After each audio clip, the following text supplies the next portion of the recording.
Gallatin. And this is my lovely co-host, Shirley Tyler. And welcome to the Tony Talk Show. Today's topic is about judgment of others. And it's a very important topic. I remember kind of during the week, I was like, okay, God, what are we going to talk about this week? And things just kept coming my way that just made me realize that it's a lot of judgment going on in this world. And I know that without as much judgment, we can really accomplish more things in our lives and in the lives of others that we care about. Yes. When I think about judgment, it brings that scripture to me in the Bible.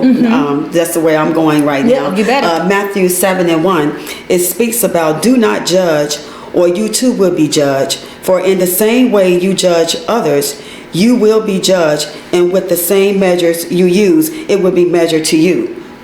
You know? So we have to really, we should really think about what we say and the conversations that we have about someone, if it's a negative comment, you know what I mean? So exactly. So like it says, you know, as we judge, we will be judged. None of us want to be judged in a negative way. Right. None of us do. But what we don't realize is that what we do to others is coming back to us. And that is so important. So if you think about it, and you don't want anyone talking about the way you look or the things that you've decided to do in your life, then don't judge them. Stay out of their business. Tend to your own business. I think there's another scripture about the speck in your well, that's part concerned. of that's part of this same scripture. It says, "Why do you look at the speck of the sawdust in your eye, in your brother's eye, and pay no attention to the same plank that's in your eye?" Hello. I remember a situation someone shared with me, and it was about a rift or a disagreement that it kept going on in the family, and the one person didn't understand exactly why this sibling or whatever was angry with them, and angry with them, and just appalled as to what had happened. So apparently this individual had claimed a couple of nieces and nephews on taxes, right? So this sibling, which held themselves in such a great regard, they just thought that was the worst thing that could have ever happened. But then you have this individual that was carrying on some things in their life that was a little less than honorable, and like some infidelity. So when everything kind of blew up, this individual confronted them and said, you know, I've been so angry with you because you cheated on your taxes, and I think that's just awful. So the other individual says to them, well, you cheated on your wife, and I think that's just awful. So those things were appalling to each other, but yet one could not judge the other one, because you're both doing things that are not right in the sense. So often individuals can look at a person and say, oh, I wouldn't, oh, that's so terrible. Why would you do that? I would never do anything like that. But then on the other end, they're doing something else that's equally as bad. Exactly. Or equally less honest than that other person. It's just two different situations. And sometimes, given the same set of circumstances, you don't know what you would do. You probably do the same thing the other person would do. So who are you to judge someone for doing something, but yet you got some things going on yourself? Get the boulder out of your eye, right, before you start looking and trying to pick the speck out of somebody else's eye, right? Because none of us are greater or better than each other, right? So if we tend to our own doggone business and focus on what it is that we're doing in life and try to be as honorable as we can be in our own lives, it'll be a much better world, trust me. So true, Tony. You know, This topic is so deep. It can go really, really Oh, deep yeah, let's with go this deep then. judgmental thing. But there are times we're not trying to justify. We don't want it to be a justification why we did what we did and so forth. There's two natures within us. And there's a right nature and there's the bad nature, the good nature and the wrong nature. Exactly. And that intuition and that spirit within you, because God has given us that, we have been created with that, it will let us know when we're doing something that's off center, that's not right. And then also with that, sometimes God would allow people to come into your life that really care about you. You know what I mean? Not to judge you, but maybe just talk to you. It's like a spiritual correction, if you allow me to say. You know what I mean? And it's all in how sometimes we come to an individual to tell them about that particular thing that was wrong that they did. Because sometimes we don't know, and then sometimes we do know, and so it's like a mediator that comes in, to just kind of, with sis or brother, or friend, I just want to talk to you in love. You know what I mean? What you did or whatever, how do you feel about that? You know what I mean? Exactly. And then, when you come in a certain tone, you know what I mean, with a lowly, humble spirit, to try to lead that person or bring that person back to the right way and to the truth of what they did.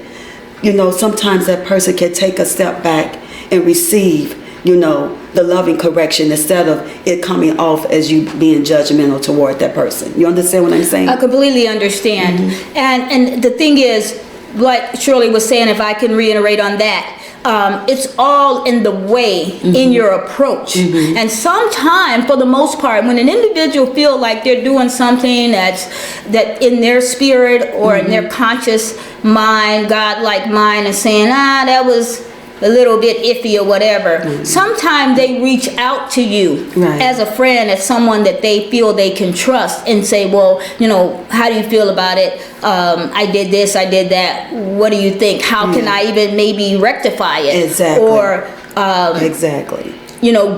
Have God forgive me for it, or maybe an individual that they did it to, have them forgive them, and try to just rectify it and clean it up a little bit. We all have fallen short at times, and it's a learning process for all of us. There's many things that maybe perhaps I would have considered early on that at this point in my life is no way. But it's about learning and moving forward, and not continuing to do things that are less honorable to yourself and to others, and mostly to God. You want to be pleasing in God's eyesight.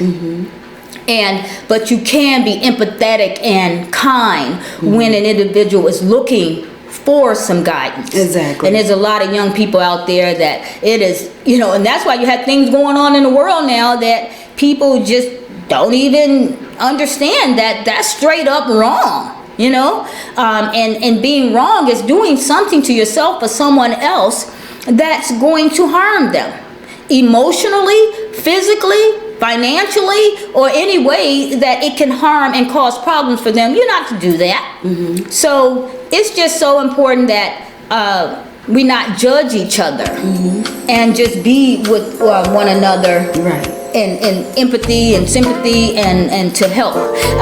But we do have to cut for a break right now, and we'll be right back with more on this topic of judging. This is the Tony Talk Show.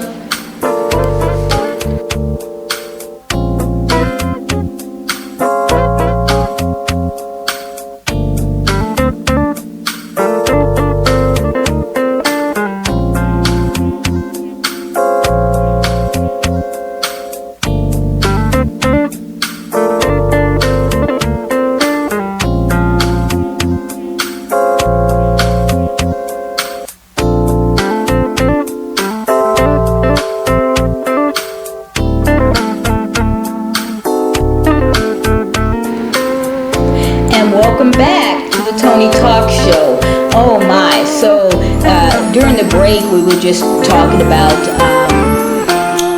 just being able to, if you're ever fortunate enough or someone asks you for your opinion on a topic or something that perhaps they have done or they're considering doing that may not be as honorable as it should be. Shirley was talking about how,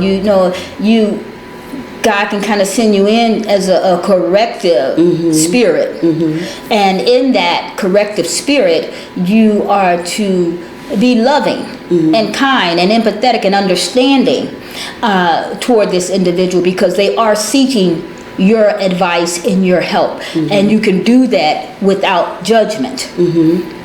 So do whatever you do it in love. And then a lot of times too, people are not asking you for your opinion. They're not even asking you for your help or assistance. And we, as human beings, have a tendency when we think we've arrived or we think we just doing so well in life and we got it all together, we will force our opinion on them. Yeah. We will force our correction on them. And that's not right. It's not right. Keep it to yourself. If someone doesn't ask you for your opinion, or the Spirit does not lead you to give them your advice or opinion, then calm down. Who are you? I'm sure there's some things you can look at in your life and correct that. For example, and I'm going to give it to Shirley on this one. For example, you have a lot of women in the churches. Should I go there? You can go there. Okay. We have a lot of older women in the churches, older, perhaps widowed or not married or was married, and of a certain age, that are the mothers, sisters of the church or whatever. And then when they catch a little young girl coming to the church and she's looking like a young girl, or maybe perhaps doing some things that young girls do, may have a little boyfriend or something like that, and the first thing these women will say, and I'm not talking about all women, I'm not talking about all of them, but there are a group of them that will right away go in on this young lady and start talking about what she's doing that's morally wrong, that's a sin, all right? Or you better not. And you need to dress this way or dress that way, and you better not have a boyfriend, and you better not be laying down with anybody before you get married, and you better not. First of all, they don't know for sure if that's the case or not. Exactly. They don't know that individual's heart. They don't know where she's laying down or not laying down. There's a lot of cases where young ladies may have a little friend or whatever, and they're not laying down, and they are saving themselves for marriage, or they may be laying down and perhaps they are committed, but these are young women that are of childbearing age, which is a natural thing, and natural desires come along with that. Right. You have some of these women that are judging, are no longer at childbearing age. They no longer have certain desires. They are able to abstain from intimacy. They have no one. And they don't care if they ever get anyone, because they are not at a place in life where that's even a big deal anymore. Now, in their day, prior to this happening in their lives, perhaps they had quite a few fellas, okay? Someone would tell you how they were out there getting down with their bad selves, smoking, drinking, running the men, and this and that, and now they saved and they ain't doing it no more, baby, honey, because they abstaining, they ain't doing this no more. No, because you cannot. Because you have no desire to. But yet, because you're able to do this particular thing and not be with men, random men, or have a desire to even be with men anymore because you are of a certain age, and it just ain't there no more. You're sitting there and pointing fingers at these young ladies that are just trying to live their little life. You know, on that note, you said a mouthful there. Yeah, it was a lot. I'm sorry. Which is fine. I apologize. I just don't want it to happen anymore. So, you know, You're right. Sometimes we can come into the church and everything, and we say that we're Christians. We're giving our life over to God. Trying to live a clean, more moral life, yeah. a wholesome life. You know what I mean? Trying to do things the right way, as we believe to be. Yeah. I even look at my own self. You know what I mean? Being in the church, being a Christian. When you're younger, there are some things you're going to experience. There are some things that you might be doing, you know what I mean? But it is not up to someone to badger that young person. That's or right. whoever it may be. They ain't got to be young. They can be old, middle age, or whatever. Yeah. And still trying to find their way in life and make positive decisions and do walk in a positive way in their life, trying to change their life. You're not there to beat up on a person. You're there to embrace them, show them the love that you have within yourself, you're supposed to have. And sometimes a person can watch you and how you carry yourself and how you dress and your characteristics and everything. I've seen it happen, you know what I mean? And where that person just love, they feed off of your godliness, your character, you know what I mean? So you don't have to be that individual to tear that person down, you know what I mean? Exactly. You just love them, and there may be moments that you may be able to have a conversation or whatever, and you allow the Holy Spirit, which I believe in, to direct you in what to say and how to say things.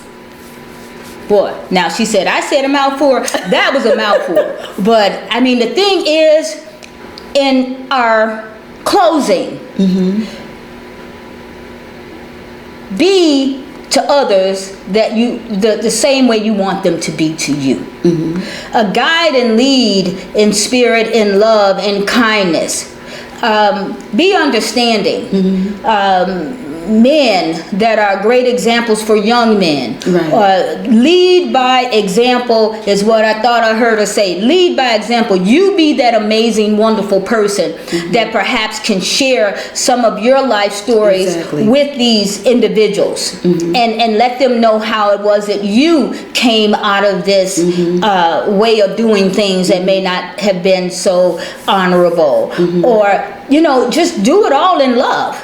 Don't judge anybody, because if you think back on when you were younger, or when you were in the world, as they call it, some of the things you pulled, you would be more understanding. Exactly. And let them know how it is that you came out of it, versus judging them for still being in it.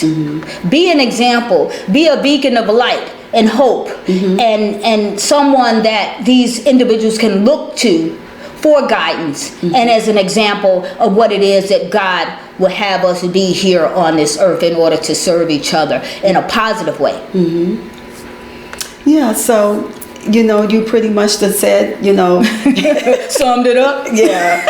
As you said earlier, just trying to be an example. Yes. And, always reflect back to where you come from. Nobody is squeaky clean. Nobody's perfect. I mean, it's a day-by-day process, and it takes a made-up mind, when you find out, what I've been doing or the way I've been acting is not good, but I don't need no one to judge me. What I need for someone is to love me and to embrace me, you know what I mean? Yes. And try to be an example, for that individual. And on that note, we just want to love everybody, and everyone loves us because we do love them, so they have to love us. So thank you so much, and this was a Tony Talk Show, and we'll see you next time.